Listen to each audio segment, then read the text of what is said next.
আমার ভাইরা, এই জন্য রিকোয়েস্ট করি, এখনো সময় আছে। এই সময়ের মধ্যে যদি তওবা তাহলিল করে আল্লাহর রাস্তায় ফিরে আসেন, আল্লাহ রাব্বুল আলামিন ক্ষমা করে দেবে, মাফ করে দেবেন। আর যদি মনে করেন যে না, এখনো আমাদের সময় হয় নাই, এখনো আমাদের ওয়াক্ত হয় নাই, যখন আমাদের 70-80 বছর বয়স হবে তখন আমরা আস্তে আস্তে করে নামাজের দিকে যাব। 70-80 যখন বয়স আপনার হবে তখন আপনার প্রথম অজুই তো ডিফেক্ট হবে, গোসলই তো ডিফেক্ট হবে। তাহলে আপনার নামাজ কি করে হবে? আপনি এখন থেকে নামাজ পড়বেন, আপনার অজু, গোসল, আপনার সূরা, কেরাত ইত্যাদি এগুলো চালু হয়ে যাবে। তখন এই চালুতে ওই চালুটা ঠিক থাকবে। আমার বন্ধু, আমার ভাইয়েরা, এই জন্য যে সমস্ত ভাইয়েরা এই কথা বলেন যে এখনো আমাদের নামাজ পড়ার সময় হয় নাই, এটা মারাত্মক ভুল কথা। এই কথা ইউজ করবেন না, এই কথা ব্যবহার করবেন না। মুসলমান হতে হলে যে কি করতে হবে, আল্লাহ রাব্বুল আলামিন পবিত্র কোরআন মাজিদে কি বলছেন শুনে নিন। আওয়ালাম ইয়াসিরু ফিল আরদি ফায়ানযুরু কাইফা কানা আকিবাতুল লাযিনা কানু মিন ক্বাবলিহিম কানু হুম আশাদ্দা মিনহুম কুওয়াতাও ওয়া আসারান ফিল আরদ ফাআখাযাহুমুল্লাহু বিযুনুবিহিম ওয়া মা কানা লাহুম মিনাল্লাহি মিন ওয়াক। এই লোকেরা কি কখনো জমিনের উপরে চলাফেরা করে না? তাহলে তাদের পূর্ব শরীরের কি পরিণাম হয়েছে তা তারা দেখতে পেত। কানুহুম আশাদ্দা মিনহুম কুওয়াতা ওয়া আসারান ফিল আরদ। তারা এদের চাইতে বেশি শক্তিশালী ছিল এবং এদের চাইতে অনেক বেশি নিদর্শনাবলী রেখে গিয়েছে। ফাআখাযাহুমুল্লাহু বিযুনুবিহিম। এরপর আল্লাহ রাব্বুল আলামিন তাদের পাকড়াও করেছেন, গ্রেফতারি করেছেন। তারা যে অপরাধ করেছে এই জন্য আল্লাহ রাব্বুল আলামিন তাদের গ্রেফতারি করেছে। ওমা কানা লাহুম মিনাল্লাহি মিন ওয়াক। আর আল্লাহর হাত থেকে, আল্লাহর শাস্তি থেকে তাদেরকে বাঁচাবার কেউ ছিল না, কেউ থাকতেও পারে না। এ কথা দিয়ে বোঝানো হচ্ছে যে আল্লাহর তরফ থেকে যে আযাব আসে, গজব আসে, এটা হচ্ছে বান্দাকে সতর্ক করার জন্য। কি করার জন্য বলুন? সতর্ক করার জন্য, সাবধান করার জন্য। পরে আল্লাহ রাব্বুল আলামিন আবার পবিত্র কোরআন মাজিদে কি বলছেন শুনে নিন। ওয়ামা আসাবাকুম মিন মুসিবাতিন ফাবিমা কাসাবাত আইদিকুম ওয়া ইয়াফু আন কাসীর। আল্লাহ রাব্বুল আলামিন বলেন, তোমরা যে অপরাধ করেছো, তোমরা যে অন্যায় করেছো, এই অপরাধের কারণে, অন্যায়ের কারণে যদি তোমাদের উপরে গজব দেওয়া হতো, যদি তোমাদের উপরে আযাব দেওয়া হতো, তাহলে বান্দারে জমিনে একবার নিঃশ্বাস নেওয়ার সময় তোমরা পেতে না। আযাব এবং গজব আল্লাহর পক্ষ থেকে যা আসে তা সবগুলো হলো বান্দাকে সতর্ক করার জন্য। কি করার জন্য বলুন? সতর্ক করার জন্য, সাবধান করার জন্য।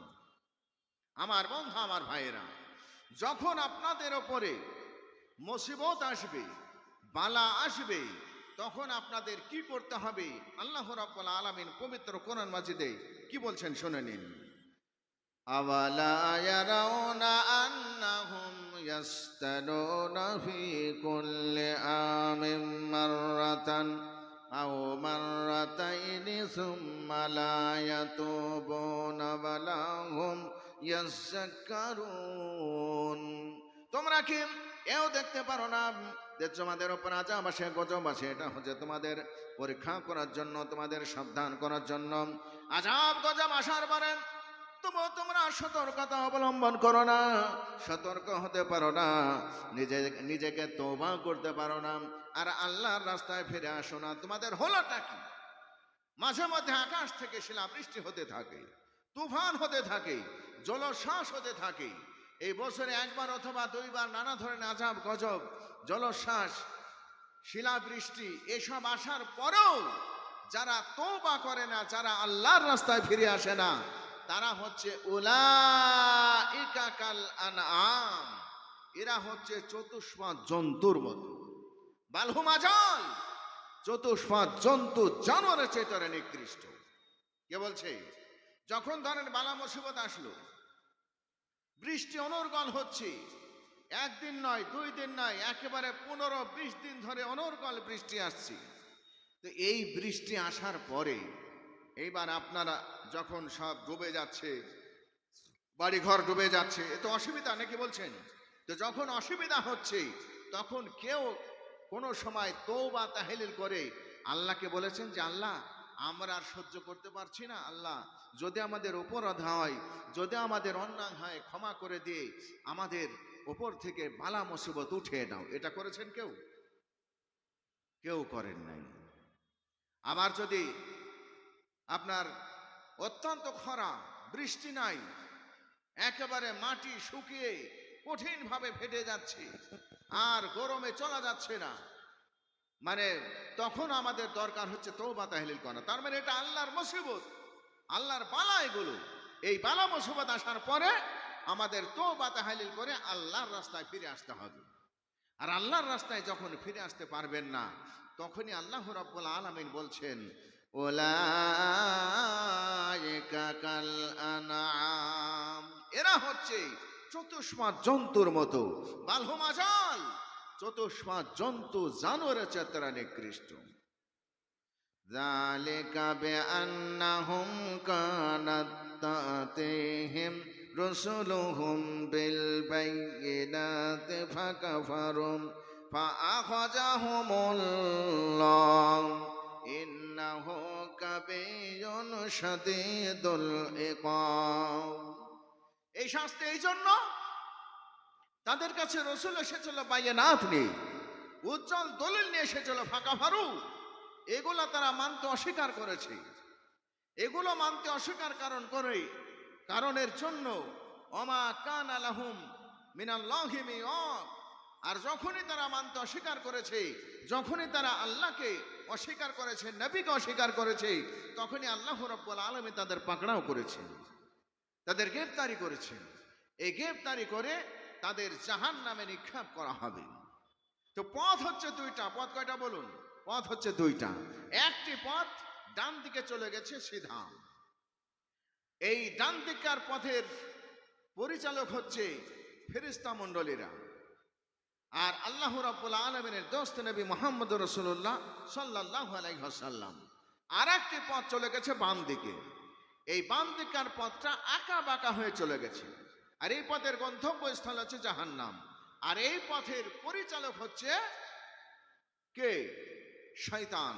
শয়তানদের চালাদের কর্তৃক বাম দিকের রাস্তার পরিচালনা করা হয়, আর এই পথের গন্তব্যস্থল হচ্ছে জাহান্নাম। এখন আপনাকে সিদ্ধান্ত নিতে হবে কোন রাস্তায় আপনি চলবেন, ডান দিকের রাস্তায় চলবেন না বাম দিকের রাস্তায় চলবেন। যদি আপনি ডান দিকের রাস্তায় চলেন, আপনি জান্নাতি। ডান দিকের রাস্তা নামাজ, রোজা, হজ, যাকাত, ওসুর, ফিতরা ইত্যাদি এগুলো। আর বাম দিকের রাস্তা হচ্ছে মদ, দাড়ি, হিরোইন, গাঁজা, এইগুলো আমাদের ম্যাক্সিমাম হচ্ছে। নামাজের আজান হয়, মানুষ বিভিন্ন দিকে বিভিন্ন কাজে লিপ্ত হয়ে যায়, নামাজের দিকে কেউ আসে না। শুধুমাত্র আমাদের কাজ, কাজ আর কাজ। আমার ভাইরা, এই জন্য আল্লাহ রাব্বুল আলামিন নবী মুহাম্মদ রাসূলুল্লাহ সাল্লাল্লাহু আলাইহি ওয়াসাল্লামকে বলেছেন, নামাজের দাওয়াত দিতে হবে, নামাজের দাওয়াত দিতে হবে।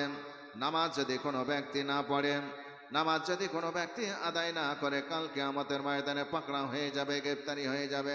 সারা পৃথিবীর বুকে যাবত যা কিছু থাক না কেন, আপনার কাছে যখন আল্লাহ রাব্বুল আলামিন কুরসি নিয়ে বসবে কিয়ামতের ময়দানে, আপনার উপরে সর্বপ্রথম আপনার হিসাব শুরু হয়ে যাবে। সেই হিসাবটা হবে আকিমুস সালাহ, অর্থাৎ নামাজ। নামাজ যদি আপনার থাকে, আল্লাহ রাব্বুল আলামিন আপনাকে জিজ্ঞেস করবে, বান্দারে নামাজ পড়েছিস, নামাজ পড়েছিস, নামাজ পড়েছিস নাকি? এইবার পৃথিবীর বুকে যারা চিটারি করেছে, বাটফারি করেছে, সেই সময় আল্লাহ রাব্বুল আলামিনের কাছে আবার তারা বাটফারি করার চেষ্টা করবে। নামাজ পড়েছিস? তো যারা বুঝতে পারছেন দুনিয়ার বুকে কিছু চিটার আছে, মিথ্যা কথা অনর্গল, কোনো দ্বিধাই লাগে না ওদের, মিথ্যা কথা এত এক্সপার্ট, মানে একটু যে থামবে ওসব না, একবারে ফ্রি মিথ্যা কথা বলে দিবে। আল্লাহকে ওইভাবে বলছে নামাজ পড়বো না, মানে নামাজ পড়বো না কেন? নামাজ আপনার হুকুম, আমরা অবশ্যই পড়েছি। বলে ঠিক আছে, থাম থাম, তার কি করেছিস? বলে আপনার দেওয়া জিনিস আমরা নামাজই পড়েছি। তখন আল্লাহ রাব্বুল আলামিন আপনাকে একেবারে সামনে, এই যে প্রজেক্টর না, এই প্রজেক্টরটা কিন্তু দেখতে পাচ্ছি, ওখানে মহিলাদের দেওয়া আছে, সব দেখতে পাচ্ছি। তো ওই রকম পর্দা আপনার সামনে দিয়ে দেওয়া হবে। আল্লাহ রাব্বুল আলামিন আপনার সামনে দিয়ে দেবেন আপনার চুরি, ডাকাতি, জেনা, মদ, তাড়ি, হেরোইন, গাঁজা যা করেছেন আপনি, সমস্তটা আপনার সামনে পর্দায় দেখানো হবে। সমস্তগুলো দেখানোর পরে আল্লাহ রাব্বুল আলামিন বান্দাকে বলবে যে বান্দা, এই পূর্বে তুমি যে যাকে দেখলা চুরি চামারি করছে, মদ খাচ্ছে, জেনা করছে, হেরোইন খাচ্ছে, এই যেগুলো দেখলা, তো এই লোকটা কে? তখন এ বেচারা বলবে যে লোকটা আমার মতোই, কিন্তু আমি না। কি বলবে? লোকটা আমার মতোই, কিন্তু আমি না। তখন আল্লাহ বলবে যারে সর্বনাশ, সত্য বলছে? বলে হ্যাঁ, সত্য বলবো না কেন, এ তো আমার মতো, কিন্তু আমি না। আরে একজনের মতো মানুষ অনেক রকম থাকে। তা আল্লাহ কি, আচ্ছা আমাদের যদি কোনো জিনিস কেউ চুরি করে নেয়, যদি আমাদের সামনে এরকম কথা বলে, আচ্ছা মেজাজটা ঠিক থাকবে গো? হ্যাঁ, মেজাজ ঠিক থাকার কথাই আই।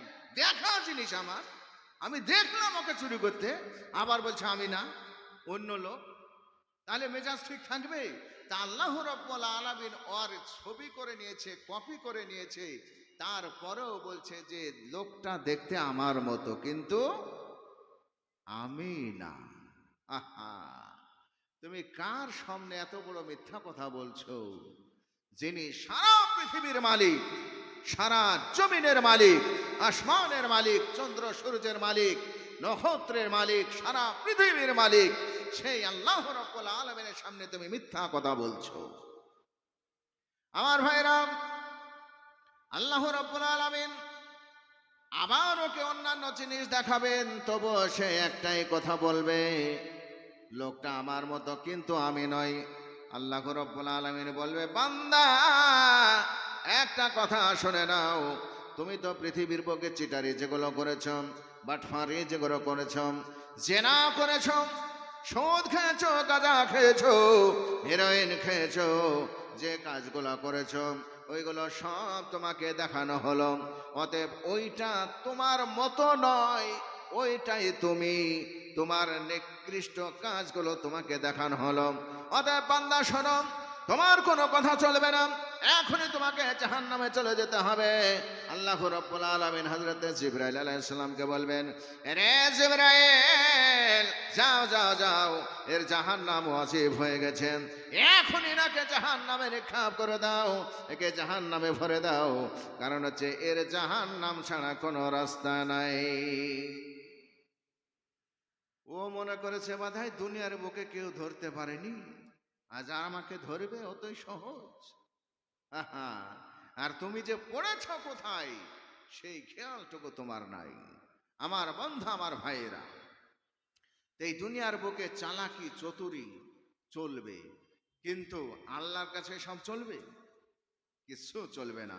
তো ভাই জানা শোন, আজকে সারা পৃথিবীর বুকে তথা ভারতবর্ষের জমিনে আমরা মুসলিম, হিন্দু, জৈন, খ্রিস্টান, ইহুদি, নাসারা, বৌদ্ধ আমরা বসবাস করছি এই ভারতবর্ষের জমিনে। আজকে বর্তমানে আমাদের প্রধানমন্ত্রী মাননীয় নরেন্দ্র মোদী মহাশয়, তিনি আমাদের প্রধানমন্ত্রী।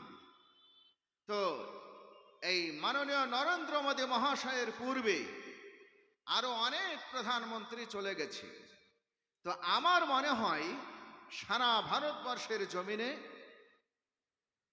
মাননীয় নরেন্দ্র মোদী মহাশয়, ইনি বোধহয় ভাবছেন যে এই ভারতবর্ষের প্রধানমন্ত্রী আমিই প্রথম, আমি লাস্ট, এরকম তিনার মনে যেন একটা মানে কনফার্ম করেছে বলে মনে হচ্ছে। মানে যদি তিনি ভাবতেন যে না, আমার পূর্বেও ছিল, আবার আগামী তো আসবে, তাহলে এত বেপরোয়া বোধহয় হতো না। হ্যাঁ, তো উনি মনে করেছেন যে ভারতবর্ষের প্রথমই প্রধানমন্ত্রী আমি, আবার লাস্ট পর্যন্ত আমি বোধহয় থাকবো, এরকম তার ধারণা। তো আসুন, এই ভারতবর্ষের প্রধানমন্ত্রী, ভারতবর্ষের সম্রাট, আপনাদের বলে দিচ্ছি, বাবার হলো আবার জ্বর, সারিল ঔষধে। বুঝতে পারছেন আমার কথাটা? বাবার হলো আবার জ্বর, সারিল ঔষধে। এই কথাটার মধ্যে ভারতবর্ষের সম্রাটদের সবার নাম আছে, বলেন সুবহানাল্লাহ।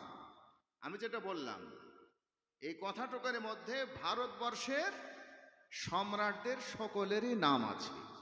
বাবার হলো আবার জ্বর, সারিল ঔষধে।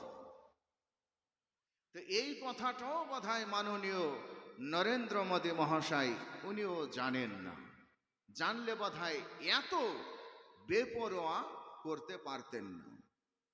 আসুন, এই ভারতবর্ষের জমিনে যখন রাজত্ব করেছিলেন সম্রাট বাবর, এই ভারতবর্ষের জমিনে যখন রাজত্ব করেছিলেন সম্রাট হুমায়ুন, এই ভারতবর্ষের জমিনে যখন রাজত্ব করেছিলেন সম্রাট শাহজাহান, এই ভারতবর্ষের জমিনে যখন রাজত্ব করেছিলেন সম্রাট ঔরঙ্গজেব, এই ভারতবর্ষের জমিনে যখন রাজত্ব করেছিলেন সম্রাট জাহাঙ্গীর, সে সময় সারা ভারতবর্ষের জমিনে যদিও হিন্দু বেশি ছিল, যদিও খ্রিস্টান ছিল, যদিও ইহুদি ছিল, যদিও বৌদ্ধ ছিল, একবার কোন হিন্দু বলে নাই, কোন জৈন বলে নাই, কোন খ্রিস্টান বলে নাই, কোন বৌদ্ধ বলে নাই, ওগো ঔরঙ্গজেব, ওগো বাবর, ওগো সম্রাট শাহজাহান, ওগো সম্রাট জাহাঙ্গীর, আমরা কষ্টে আছি, আমরা বিপদে আছি, আমাদের ব্যবস্থা করে দেন। আপনাদের মুসলমানেরা আমার প্রতি অত্যাচার করেছে, আপনাদের মুসলমানেরা আমাকে মেরেছে, আমাকে আঘাত করেছে। একটাও সম্রাটকে হিন্দুরা বলতে পারেনি, বৌদ্ধরা বলতে পারেনি, খ্রিস্টানরা বলতে পারে নাই, কেউ বলতে পারে নাই যে আপনাদের ব্যবহারে আমরা তুষ্ট হয়ে গেছি। বলেন নারে তাকবীর, নারে তাকবীর। আমার বন্ধু, আমার ভাইরা, সারা ভারতবর্ষের জমিনে তারা রাজত্ব করেছে, কিন্তু কেউ এ পর্যন্ত বলতে পারলো না, একটা হিন্দু বলতে পারলো না যে আপনাদের ব্যবহারে আমরা তুষ্ট, আপনাদের ব্যবহারে আমরা মর্মাহিত, আমরা সমস্যায় আছি, আমাদের ব্যবস্থা করে দিন, কেউ বলতে পারলো না। আর সামান্য কয়দিনের রাজত্ব পেয়ে মাননীয় নরেন্দ্র মোদী মহাশয় তিনি বলছেন মুসলিমদের সব বাংলাদেশ পাঠাবো, মুসলিমদের সব আফগানিস্তানে পাঠাবো, মুসলিমদের সব পাকিস্তানে পাঠাবো। আহা, এই ভারতবর্ষ কি তোমার বাবার নাকি? এই ভারতবর্ষ তোমার বাবার? এই ভারতবর্ষে আমাদের 14 পুরুষ রাজত্ব করেছে, 100 বছর নয়। তোমরা মনে করছো বোধহয় 100 বছর রাজত্ব করেছে, তা নয়।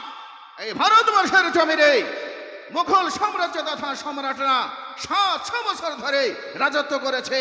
অতএব হে মাননীয় নরেন্দ্র মোদী মহাশয়, আপনাকে বলে দিচ্ছি, সারা পৃথিবীর বুকে তথা ভারতবর্ষের জমিনে কত সম্রাট এসেছে, কত প্রেসিডেন্ট এসেছে, তারা সবাই শেষ হয়ে গেছে। ফেরাউন ভেবেছিল আমার 72 ফুট লম্বা আছে আমি, আমার এই বড় আমার শরীর আছে, আমার শরীরে অনেক গোস্ত আছে, অতএব আমি মরবো না, সারা ভারতবর্ষের মধ্যে আমি রাজত্ব করব, মিশরে রাজত্ব করব। কিন্তু তাও থাকতে পারে নাই, তারা চলে গেছে। হ্যাঁ, মিশরের যিনি প্রেসিডেন্ট ছিলেন, কি গো ফেরাউন, 72 ফুট লম্বা, আর বডি বুঝতে পারছেন তো? আরে বাপরে! তবুও তিনি কি বলেছিলেন? উনি বলেছিলেন যে আমি তোমাদের সম্রাট, শুধু সম্রাট নয়, আমি তোমাদের খোদা। বলেছিল না? হায় রে খোদা! যে খোদা দাবি করলো, সেই খোদা বর্তমানে মিশরের আপনার চিড়িয়াখানায় জাদুঘরে একেবারে নিথর দেহ নিয়ে পড়ে আছে। কেন পড়ে আছে? আল্লাহ বললেন যে তোকে আমি সব দিলাম। ফেরাউনের কিন্তু করুণ ইতিহাস। ফেরাউন একেবারে একটা গরিব ঘরের ছাত্র, গরিব ঘরের ছেলে, বুঝতে পেরেছেন তো? ওই মিশরের জমিনে বড় বড় গোরস্থান ছিল। তো একটা গোরস্থানের যত জমি ছিল লিজ নিয়েছিল, মানে কন্ট্রাক্ট নিয়েছিল। ওই কন্ট্রাক্ট নিয়ে আপনার আস্তে আস্তে আস্তে করে পয়সা হলো। পয়সা হওয়ার পরে আস্তে আস্তে করে রাজা বাদশার সঙ্গে ঘুরতে ঘুরতে মেম্বার, প্রধান, এমএলএ, এমপি, তারপরে প্রেসিডেন্ট, সম্রাট, খোদা, এগুলো কে করলো? আল্লাহ রাব্বুল আলামিন আস্তে আস্তে করে তাকে ওখানে পৌঁছে দিয়েছে। ব্যাস, যখনই রাজ সিংহাসন পেয়ে গেল, আহার নিজেকে বলল, আমি তোমাদের খোদা, আমি তোমাদের খোদা। হাই রে খোদা! খোদাই দাবি করলো, এখন নিথর দেহ তার পড়ে আছে। আসুন, আমি বলতে চাই, এ ভারতবর্ষের মাননীয় নরেন্দ্র মোদী মহাশয়, আপনাকে বলতে চাই, আপনি যে কয়দিন আছেন, আপনার কাছে রিকোয়েস্ট, এই ভারতবর্ষের জমিনে হিন্দু বসবাস করবে, এই ভারতবর্ষের জমিনে মুসলমান বসবাস করবে, এই ভারতবর্ষের জমিনে জৈন, খ্রিস্টান, ইহুদি, নাসারা, বৌদ্ধ সবাই বসবাস করবে। আমরা হিন্দু, মুসলিম, জৈন, খ্রিস্টান, ইহুদি, নাসারা, বৌদ্ধ সবাই ভাই ভাই। আর এটাই বলা আছে, এই ভারতবর্ষে সবাই বসবাস করবে। আর আপনি বলছেন যে হটাও, অত সহজ নয়। আল্লাহ তোমাকে এমন ভাবে হটিয়ে দেবে, সেই দিন বুঝবা যে হ্যাঁ, আল্লাহ ভগবান ঈশ্বর আছে একজন। আমার বন্ধু, আমার ভাইয়েরা, আমি বলতে চাই, ক্ষমতার অপব্যবহার যেই করেছেন সে শেষ হয়ে যাবে। বুঝতে পেরেছেন? যিনি ক্ষমতার অপব্যবহার করবেন, আপনি ধরেন দেশের একটা মোড়ল, দেশের একটা নেতা, আপনি যখনই অপব্যবহার করবেন, একজন দোষী লোককে আপনি সাধু বানিয়ে দিলেন। একজন দোষী লোক, আপনি তাকে সাধু বানিয়ে দিলেন। কেন? যে আমার দলের লোক, এ বলে আপনি তাকে সাধু বানিয়ে দিলেন। আর আসলে যিনি ভালো লোক, তিনাকে আপনি কি করলেন? দোষী করে দিলেন। কাল কিয়ামতের ময়দানে আপনাকে পাকড়াও করা হবে। ও তো সহজ নয়। ওইটাই হচ্ছে আপনার ফেরাউনি মতবাদ, ওইটাই ফেরাউনের মতবাদ। অতএব হুঁশিয়ার হয়ে যান, সাবধান হয়ে যান। ফেরাউন কম জিনিস না, ও খুব জ্বালিয়েছে। একটু বলছি, ফেরাউন একদিন, মানে হযরত মূসা আলাইহিস সালাম, তাকে কলেমার দাওয়াত দেওয়ার জন্য আসলেন। হযরত মূসা আলাইহিস সালাম তাকে কলেমার দাওয়াত দেওয়ার জন্য আসলেন। আর ফেরাউনের সব সময় এত কি সিংহাসন, একেবারে হাই ফাই সিংহাসন, ওর একেবারে হেলান দিয়ে বসতেন। আর সে কোন হেলান, একেবারে শোয়ার মতো আর কি। তো কেউ যদি তার সঙ্গে দেখা করতে আসতো, তো একেবারে সম্রাটের মতোই কারবার ওর। মানে কথা বলার এখন সময় নাই, পরে কথা হবে, এখন হবে না, চলে যেতে হতো।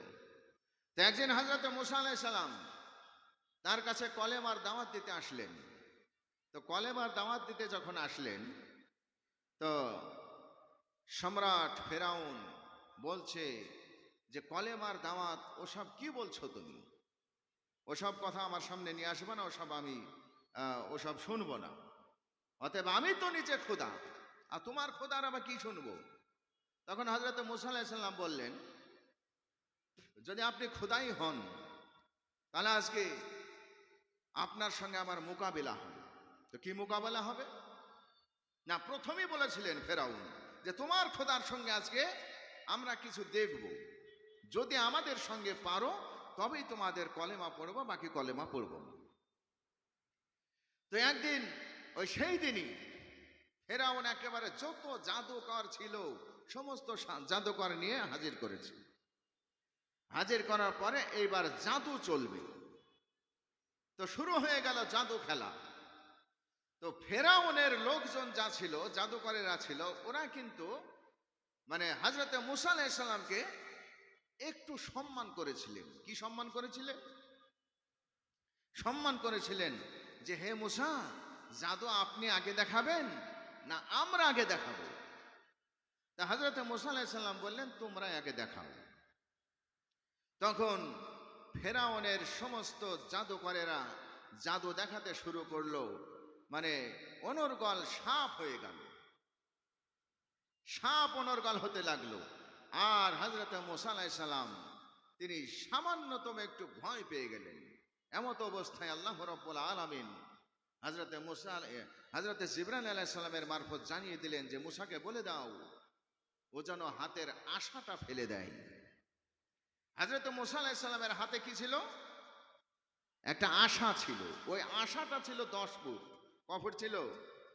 10 ফুট আশা ছিল।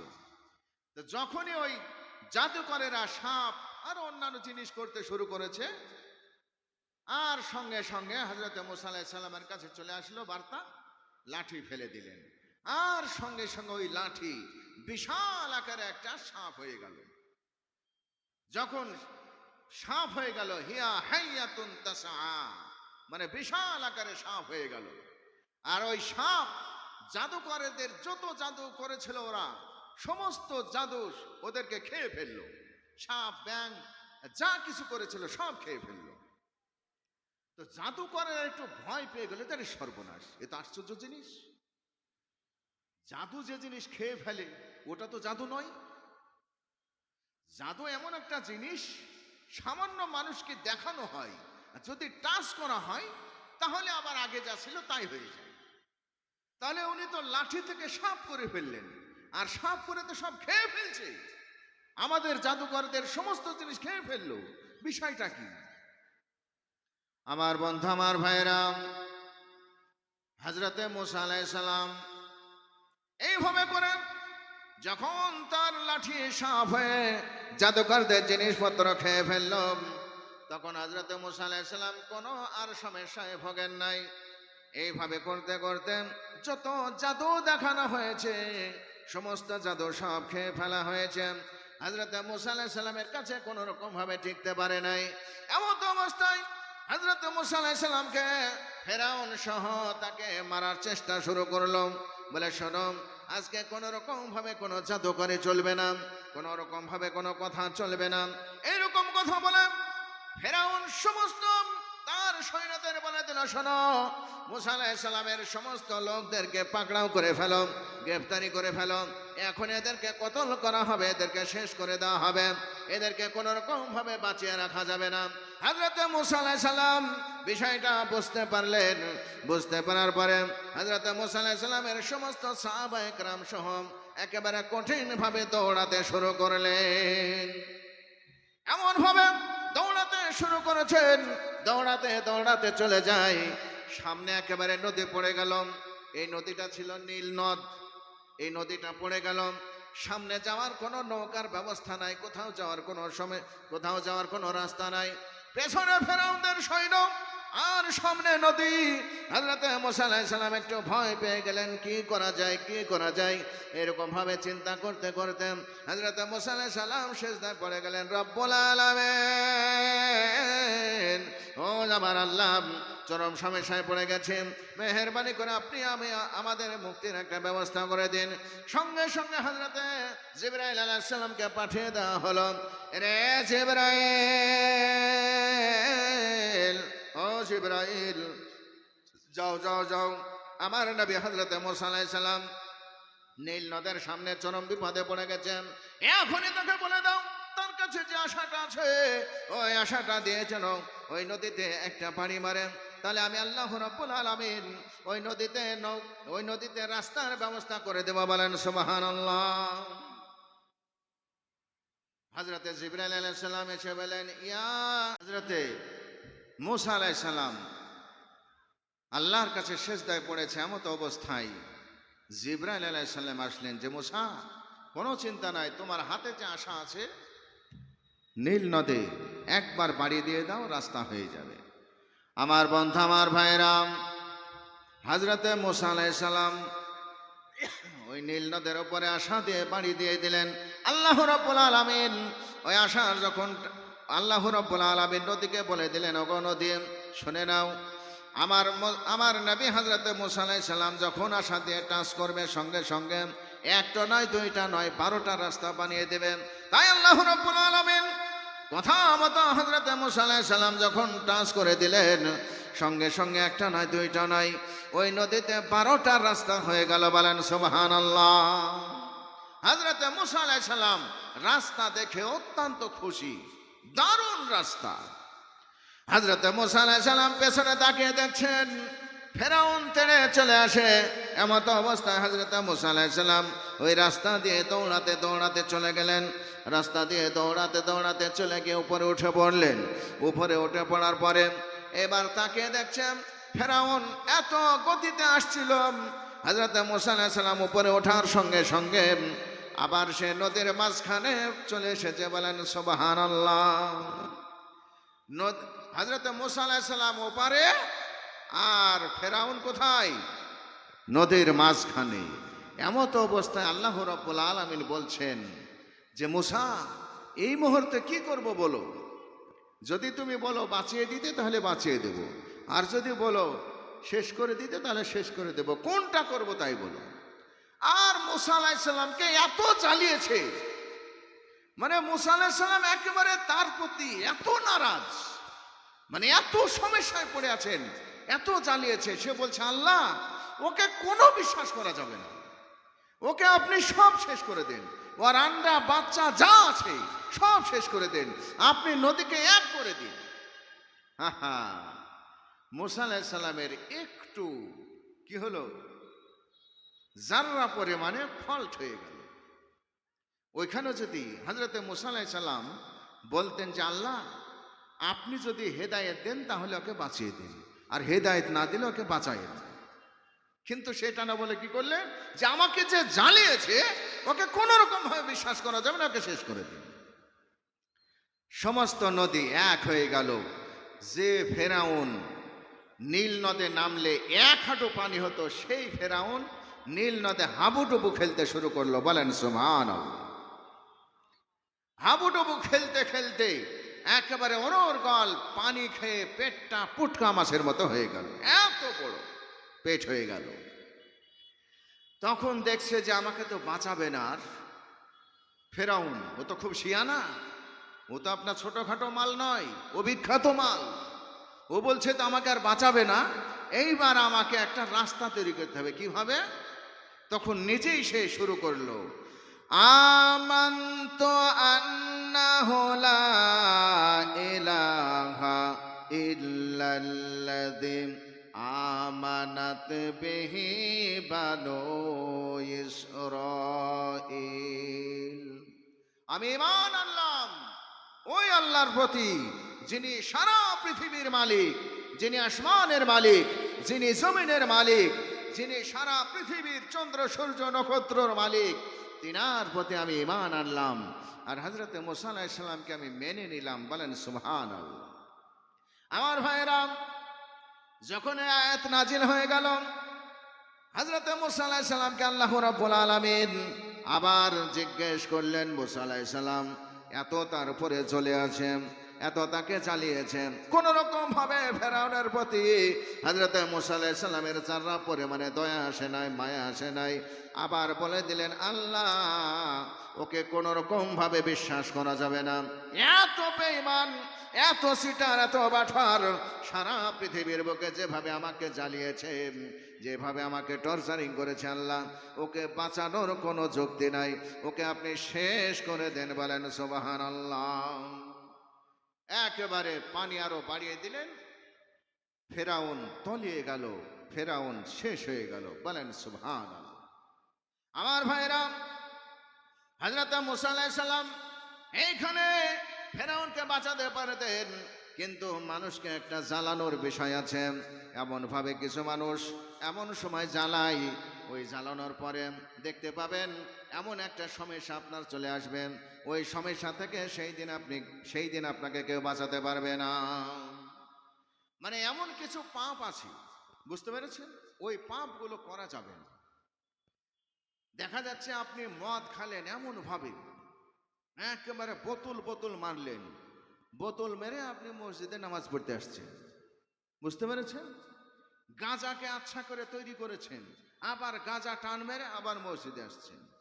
হ্যাঁ, এরকম কিছু বিষয় আছে। রোজা আছি বলছেন, অথচ আপনি দিনে মানে 3-4 বার খাচ্ছেন, আবার ইফতারিও করছেন। এগুলো হচ্ছে মহা পাপ। এই পাপ থেকে উদ্ধার হওয়ার মতো কোনো যুক্তি নাই। তারপরে জেনাটা খুব নিকৃষ্ট কাজ, অনুর্গল করছেন, আপনার মুক্তি নাই। আমার ভাইরাম, এই ধরনের কাজ যদি অনুর্গল করে থাকে, মানুষের সামনে ভালো দেখা যাচ্ছে, নামাজ পড়ছে, রোজা করছে, এই বিষয়গুলো দেখা যাচ্ছে, কিন্তু দেখা গেল এমনভাবে মদ খেয়ে ভরপুর হয়ে যায়, এমনভাবে গাঁজা খায়, এমনভাবে তার নিকৃষ্ট কাজগুলো করে, কিন্তু কিছু সময় দেখা যায় ভালো মানুষের সঙ্গে চলাফেরা করেন। আল্লাহ রাব্বুল আলামিন ওই ধরনের অভিনেতাকে, ওই ধরনের অভিনয়কারীকে আল্লাহ রাব্বুল আলামিন কালকে আমাদের ময়দানে পাকড়াও করে ফেলবেন। তাদের কোনো যুক্তি হবে না, কোনো তাদের বিচার হবে না। আমার বন্ধু, আমার ভাইরা, আমি বলতে চাই, আজকে সারা পৃথিবীর বুকে ইন্নাদ-দীন ইনদাল্লাহিল ইসলাম, ইসলাম ধর্ম হচ্ছে মহান ধর্ম। এই ধর্মের মধ্যে নামাজ, রোজা, হজ, যাকাত, ওসুর ভেতরা এইগুলো আছে। আর আজকে মুসলমানের ছেলে নামাজ জানে না, রোজা জানে না। আজকে মুসলমানের ছেলে মদ, তাড়ি, হিরোইন, গাঁজা খেয়ে আজকে মাতাল হয়ে চলে বেড়াচ্ছে, কলেমাটা জানে না। তাহলে কিসের মুসলমান? হ্যাঁ, মুসলমান হিন্দু, মুসলিম, জৈন, খ্রিস্টান, ইহুদি, নাসারা, বৌদ্ধ সব ঠিক আছে, আমরা বন্ধুত্ব করি। হ্যাঁ, আলহামদুলিল্লাহ, বন্ধুত্ব সব ঠিক আছে, সবার সঙ্গে চলাফেরা করতে হবে। কিন্তু ভাইজান, আপনি একটু চোখ বুলিয়ে নেবেন, আমি যে কথাটা বলছি একটু চোখ বুলিয়ে নেবেন। আজকে কোনো হিন্দু, কোনো জৈন, কোনো খ্রিস্টান, ইহুদি, নাসারা আপনার মসজিদে শবে বরাতের দিনে আসলো না। কোনো হিন্দু, কোনো জৈন, খ্রিস্টান শবে বরাতের দিনে আসলো না। কোনো হিন্দু, কোনো জৈন, কোনো খ্রিস্টান লাইলাতুল কদরের রাত্রিতে বন্দেগী করতে আসলো না। কোনো হিন্দু, কোনো জৈন, কোনো খ্রিস্টান, ইহুদি, নাসারা, বৌদ্ধ একটা রোজা রেখে দেখাতে পারলো না। কোনো হিন্দু, কোনো জৈন, কোনো খ্রিস্টান, ইহুদি, নাসারা, বৌদ্ধ জুমার দিনে 1 রাকাত নামাজ পড়ে দেখাতে পারলো না, সম্প্রীতি বজায় রাখতে পারলো না। কোনো হিন্দু, মুসলিম, কোনো জৈন, কোনো খ্রিস্টান একদিন ঈদের নামাজে আপনার সঙ্গে আসে, আপনার সঙ্গে সম্প্রীতি বজায় রাখতে পারলো না। আজকে তুমি মুসলমান হইয়া আজকে নিজেকে গর্ববোধ করছো মুসলমান, তাহলে আজকে তুমি মুসলমান হইয়া ওই হিন্দুদের দুর্গা পূজায় কি করে গেলা? আজকে তোমার ঈমান কোথায় গিয়েছে?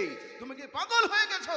তোমার মধ্যে আজকে তোমার মধ্যে কলেমা আছে, তোমার মধ্যে নামাজ আছে, তোমার মধ্যে যাকাত আছে, ওসর আছে, ফিতরা আছে, এই সমস্ত বাদ দিয়ে আজকে হিন্দুদের দুর্গা পূজায় গিয়ে আজকে তুমি ভলেন্টিয়ার হচ্ছ, তুমি পরিচালনা করছো। আহা, বিশাল ব্যাপার তোমার। হ্যাঁ, তুমি তো বিশাল মুসলমান। আবার দেখা যাচ্ছে যেদিন ঈদের নামাজ সেই দিন ইমাম সাহেব ফেল, মানে ইমাম সাহেব তো টাইমের আগে যাবে, উনি আবার ফজরের নামাজ পড়ে গোসল টুসল করে ঈদগাহে হাজির। বুঝতে পেরেছেন? আবার ওই নেতা আবার বলবে, এই শোনো, যা টাইম দেওয়া হয়েছে ওই টাইমে নামাজ পড়তে হবে। আরে বাপরে, বিশাল ব্যাপার। 1 মিনিট টাইম বাড়ানো যাবে না। ঈদের দিনে নামাজ আর নামাজ নাই। আমার বন্ধু, আমার ভাইয়েরা, আবার ওই মুখেই বলবে ধর্ম যার যার, উৎসব সবার। কি গো, বুঝতে পারছেন আমার কথাটা? ওই একই মুখে বলছে আবার ধর্ম যার যার, উৎসব সবার। তাহলে ধর্ম যার যার যদি হয়, বিয়ে যার, বউ সবার। ধর্ম যার যার, উৎসব সবার যদি হয়, গাছ যার যার, ফল সবার। ধর্ম যার যার, উৎসব সবার যদি হয়, জমি যার যার, ফসল সবার। আজকে সারা পৃথিবীর বুকে ধর্ম যার যার, উৎসব সবার যদি হয়, পুষ্করণী যার, মাছ সবার। আমার বন্ধু, আমার ভাইয়েরা, আজকে কোথায় চলেছ তুমি? কথাটা বলছো, হিসাব নাই তোমার? ধর্ম যার যার, উৎসব সবার। এই মুসলমান, ধর্ম যার যার, উৎসব সবার যদি হয়, তাহলে বউ, তাহলে বিয়ে করেছে, তাহলে তুমি বউ সবার। নাউজুবিল্লাহি মিন জালিক। ধর্ম যার যার উৎসব সবার, এই কথাটা ইউজ করবেন না। আমি বলে দিলাম আজ আসুন, আজকে বিয়ে যার বউ তার যদি হয়, জমি যার ফসল তার যদি হয়, গাছ যার ফল তারই যদি হয়, পুষ্করণী যার মাছ তারই যদি হয়, উৎসব যার ধর্ম তার। অতই সহজ আমার বন্ধু, আমার ভাইয়েরা। আমি আজকে আপনাদের বলে দিলাম, সারা পৃথিবীর বুকে তথা ভারতবর্ষের জমিনে হিন্দু, মুসলিম, জৈন, খ্রিস্টান, ইহুদি, নাসারা, বৌদ্ধ আমরা সবাই একসঙ্গে থাকবো, সব ঠিক আছে, কিন্তু নিজের ধর্ম নিজের কাছে বড়। অতএব তোমাকে উস্তাদি করতে হবে না, তোমাকে উস্তাদি করতে হবে না। ওদের কালী পূজায় ওরাই ভলেন্টিয়ার্স করে নেবে, ওদের দুর্গা পূজায় ওরাই ভলেন্টিয়ার্স করে নেবে, আমাদের ঈদের দিনে, জলসার দিনে আমরাই করে নিতে পারবো। ও তো তোমাকে উস্তাদি করতে হবে না আমার বন্ধু, আমার ভাইরা। এই জন্য আপনাদের কাছে রিকোয়েস্ট করি, সারা পৃথিবীর বুকে ইন্নাদ্দীনা ইনদাল্লাহিল ইসলাম, ইসলাম ধর্ম হচ্ছে মহান ধর্ম। এই ধর্ম বজায় রাখতে হলে, এই ধর্ম টিকিয়ে রাখতে হলে আজকে আমাদের ছেলে, আমাদের মেয়ে, প্রত্যেকটা জায়গায় আমার ছেলে মেয়েদের বলে দিতে হবে যে বাবু সালাম দাও, নামাজ পড়ো, রোজা করো। আরে মাদ্রাসা করেছেন আপনারা? কয় মিনিট? মাদ্রাসা করেছেন আপনারা? আহা, খুব ভালো কথা। তো দেখা গেল এই মাদ্রাসায় সকালবেলায় মক্তব আছে, ছেলেপেলে আসে পড়তে, বাচ্চা ছেলে মেয়েরা আসে। তো ওরা আবার দেখা গেল হঠাৎ করে 2 দিন আসেনি, 3 দিন আসেনি। এই কি ব্যাপার, তুই 3 দিন আসিস না কেন, কি হয়েছে তোর? বলে হুজুর আমার টিউশনি ছিল, প্রাইভেট ছিল। যারে সর্বনাশ, তাই তো প্রাইভেট টিউশনি বন্ধ করে তো আসা যাবে না। বলে আর একদিন জিজ্ঞেস করে যাই, তুই কি ব্যাপার 1 সপ্তাহ আসিস নি কেন? বলে হুজুর পড়ার খুব চাপ। বলে কি পড়ার চাপ? বলে টিউশনি করতে হবে, আপনার ইংরেজি মাস্টার আছে, অঙ্ক মাস্টার আছে, এগুলো কামাই হলে বকাবকি করে। বলো ঠিক আছে, ওইটাই সামলাও, এখানে আর দেখতে হবে না। আহা, আপনারা ইংরেজি, বাংলা, অঙ্ক সব করান, কিন্তু ভাইজান বাঁচার জন্য এখনো সময় আছে। বাঁচার জন্য বলছি, আপনার ছেলে মেয়েকে এই মাদ্রাসায় পাঠান। মাদ্রাসায় আসলে সালামটা শিখতে পারবে, মাদ্রাসায় আসলে দোয়া সানা শিখতে পারবে, মাদ্রাসায় আসলে আত্মাহিয়াত, দরুদ শরীফ, দোয়া মাসরা এগুলো শিখতে পারবে। এক এক করে যদি আমি মুসল্লিদেরকে জিজ্ঞেস করি যে চাচাজি আপনি তো নামাজ পড়ছেন মেলা দিন ধরে, তো দোয়া সানাটা বলেন ধিনি, তো ও যদি ভালো মানুষ হয় তাহলে বলবে যে বাপু জানিনি। আর যদি বুঝতে পারছেন, যদি একটু ক্যাওট লোক হয়, বলছে সারা জীবন নামাজ পড়ছি, হ্যাঁ তুমি তো কাল থেকে নামাজ পড়ছো, তোমাকে আবার ভুলতে হবে নাকি? ওরে বাপরে, ভাবই আলাদা। হ্যাঁ, ও আপনাকে ভুলবে না, মানে ও শিখবেও না, ও ভুলবেও না। তো বিষয় হলো, আজকে যদি আপনার ছেলেদেরকে ওইভাবে মক্তবে পাঠান, নামাজ পড়তে পাঠান, তাহলে দেখবেন আপনার ছেলে, আপনার মেয়ে ওইটা হবে না, ও সব জানবে, এ টু জেড নামাজের সব জানবে। আমাদের মধ্যে এখনো কিছু ছেলেরা আছে, এখনো দেখবেন সালাম কালাম তো আগে ছেলেই না, তো এখন মোটামুটি ছেলেরা সালাম দিচ্ছে, মানে মোবাইলে ইউটিউবে বক্তব্য শুনছে, তো এখন একটু একটু দেয়। তো কি বলে জানেন, মানে মাদ্রাসায় না গেলে যা হয়, সালাম আলাইকুম, কেমন হলো সালামটা? যাকে সালামটা দিলে ও মহাপণ্ডিত, ও মোবাইল মাস্টার, মানে নেট মাস্টার, ও একটু শিখেছে, ও বলছে আলাইকুম সালাম। ওরে বাপরে, সালাম দেওয়ার প্লেয়ারও যেমন, আবার গ্রহণ করার প্লেয়ারও তেমন। তো ভাইজান, আমি আপনাদের রিকোয়েস্ট করছি, যদি এই মাদ্রাসায় আপনার ছেলেকে পাঠান, তাহলে আপনার ছেলে সালাম বলতে পারবে আসসালামু আলাইকুম ওয়া রাহমাতুল্লাহি ওয়া বারাকাতুহু, আর সালামটা গ্রহণ করবে ওয়া আলাইকুমুস সালাম ওয়া রাহমাতুল্লাহি ওয়া বারাকাতুহু। তাহলে আপনার জীবনটা পাল্টিয়ে যাবে, আপনার জীবনটা উনিয়ার হয়ে যাবে, আপনি পিছিয়ে থাকবেন না, আপনার ছেলে আরো বেড়ে যাবে। আজকে আসুন, সারা পৃথিবীর বুকে এমন কিছু মানুষ আছে, তারা বলে ইংরেজিতে যারা পড়াশোনা করেছে তারা প্রফেসর হয়েছে, তারা প্রিন্সিপাল হয়েছে, তারা ইঞ্জিনিয়ার হয়েছে, তারা প্রফেসর হয়েছে, তারা প্রিন্সিপাল হয়েছে, এই ধরনের কথা বলে। কিন্তু আজকে দেখুন সারা পৃথিবীর বুকে ওই খালি প্রফেসরের কাছে নাই, খালি প্রিন্সিপালের কাছে নাই, খালি ইঞ্জিনিয়ারের কাছে নাই, এখন অলরাউন্ডার যিনি প্লেয়ার তার দাম বেশি। কি বলছেন? যিনি অলরাউন্ডার প্লেয়ার, অলরাউন্ডার কে? আরবি, বাংলা, হিন্দি, উর্দু, ফার্সি, ইংরেজি, এগুলো সব যে জানে তার দাম আছে। আমার বন্ধু, আমার ভাইয়েরা, আজকে যে সমস্ত ছেলেরা মাদ্রাসায় পড়বে, যে সমস্ত ছেলেরা মাদ্রাসায় আসবে, ওই ছেলেরা অলরাউন্ডার হবে ইনশাল্লাহ। কারণ হচ্ছে তারা ছোট থেকে আরবিটা পড়ছে, আর বড় হয়ে গেলে পড়াশোনা করলে আরবি যখন একটা সাবজেক্ট থাকবে তখন তাকে আর বলে দিতে হবে না, ও নিজেই শিখে নেবে। অতএব ভাইজান আসুন, এখনো সময় আছে, এই সময়ের মধ্যে আমাদের ছেলেদের, আমাদের মেয়েদের আমরা মক্তবে পাঠাবো ইনশাল্লাহ। কি গো, আরে সবাই বলেন, একেবারে জোরসে বলেন ইনশাল্লাহ। নারায়ে তাকবীর, নারায়ে তাকবীর। আরে আল্লাহ, কি গো, আমি এতক্ষণ কি বকছি সারাদিন ধরে? হাই হাই, হ্যাঁ কি বকছি গো?